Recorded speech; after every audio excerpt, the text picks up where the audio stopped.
غزوہ ہند کب شروع ہوگا یا ہو چکا ہے یا آنے والا ہے، تو میں ایک طویل بحث چند جملوں میں تمہارے سامنے پیش کر رہا ہوں۔ غزوہ ہند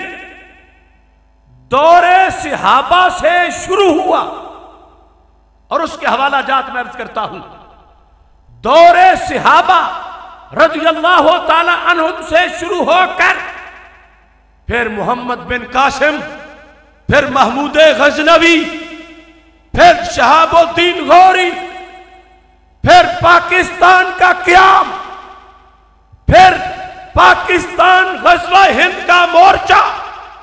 پھر بارڈر پار نیا پاکستان، اور پھر سرکار کا فرمان کہ ہند کی زمین کے چپے چپے پر میری شریعت کا جھنڈا لہرائے گا۔ لبیک لبیک یا رسول اللہ، لبیک لبیک لبیک یا رسول اللہ، لبیک لبیک لبیک۔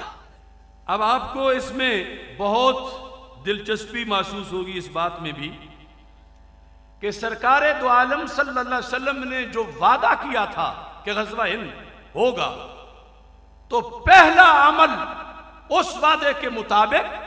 15 ہجری میں ہی ہو گیا۔ 15 ہجری پہلا غزوہ ہند کا آغاز سرزمین ہند، جو لشکر سیدنا صدیق اکبر رضی اللہ تعالیٰ عنہ نے بحرین بھیجا تھا ختم نبوت کے تحفظ کے لیے، وہ لشکر جب وہاں سے فارغ ہوا تو اس کے بعد اس لشکر کو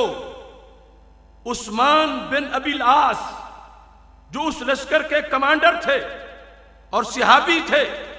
انہوں نے اپنے بھائی حضرت حکم کو، جو کہ صحابی تھے رضی اللہ تعالیٰ عنہم،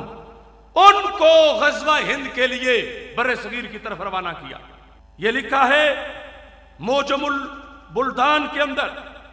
امام حنفی کا یہ جلد نمبر 2 میں ہے،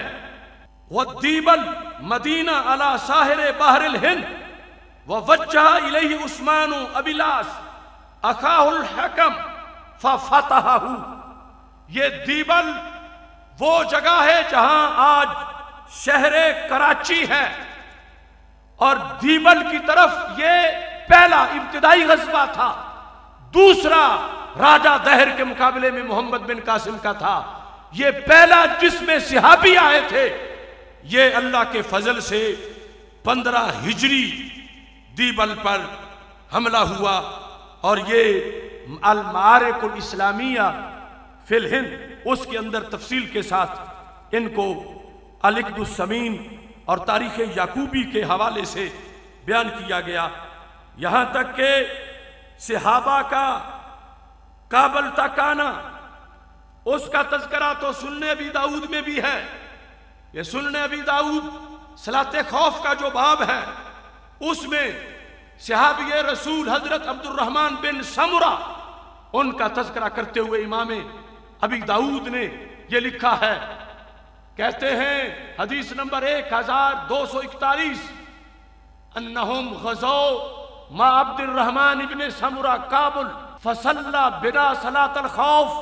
کہ کابل کے اندر صحابہ مدینہ منورہ سے چل کے آئے،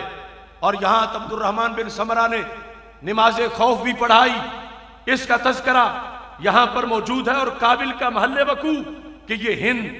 اور سجستان کے درمیان کی جگہ کا نام ہے، اور اس کو کابلستان بھی کہا جاتا ہے۔ اس کے ساتھ یہ جو سندھ اور پنجاب کے علاقے ہیں، ان میں لاہور کا خصوصی طور پر تذکرہ میں کرنا چاہتا ہوں۔ یہ صفحہ نمبر 13 پر، غزوۃ لاہور سنۃ 44 44 ہجری، ابھی 1 صدی تو کیا نصف صدی بھی نہیں گزری تھی ہجرت رسول اللہ صلی اللہ علیہ وسلم کو، کہ اس لاہور کی دہلیز پہ اسلام نے آ کر دستک دے دی۔ آج جس لاہور کی چھاتی پہ بیٹھ کے ہم غزوہ ہند کی حدیث سنا رہے ہیں، قد قاد هذه الغزوة على بلاد الهند الشمالية القائد العربي المحلب ابن ابی سفرہ فی عہد الخلیفہ معاویہ ابن ابی سفیان رضی اللہ تعالیٰ عنہ،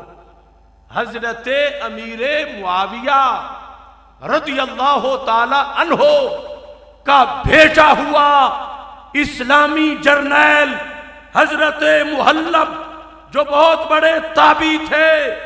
انہوں نے آ کر لاہور کو فتح کیا اور لاہور میں آ کر اسلام کا پرچم بلند کیا، اور اس کے ساتھ پھر آگے دیگر فتوحات کا فتوح سندھ کے لحاظ سے یہ بلازری نے پورا باب قائم کر دیا ہے اپنی کتاب کے اندر۔ فتوح سندھ اور ملتان کی جنگیں،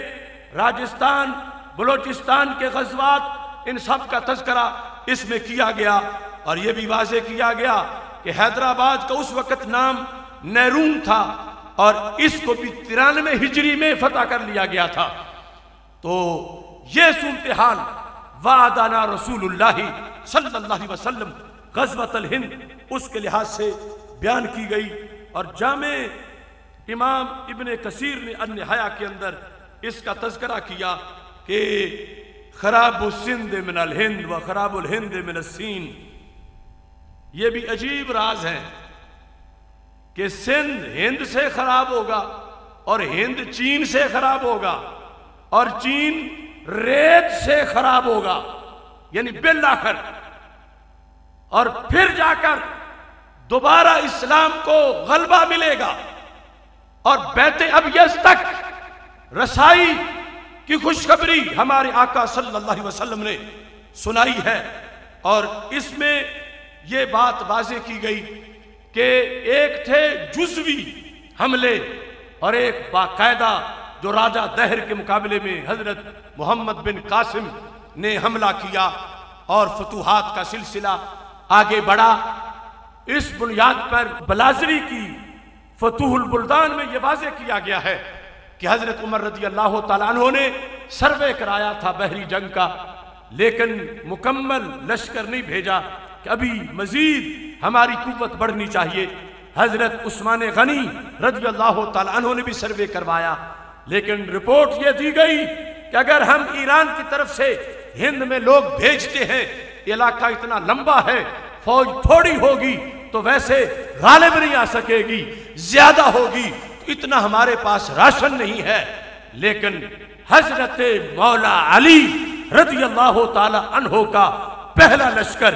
اس رستے سے بلوچستان کی طرف داخل ہوا، ادھر سے محمد بن قاسم اور ادھر سے خلافت راشدہ میں حضرت امیر معاویہ سے پہلے حضرت مولا علی رضی اللہ تعالی عنہ کی طرف سے غزوہ ہند کا سلسلہ شروع ہوا۔ یہ وہ عظیم لوگ ہیں کہ جنہوں نے اس ہند کو واپس لینے کے لیے اپنا کردار ادا کیا، اور یہاں تک کہ امام ذہبی نے لکھا ہے کہ سلطان محمود غزنوی نے فرض علی نفسہ غزوۃ الہند کل سنۃ، کہ محمود غزنوی نے اپنے اوپر ہر سال غزوہ ہند کو فرض کر رکھا تھا۔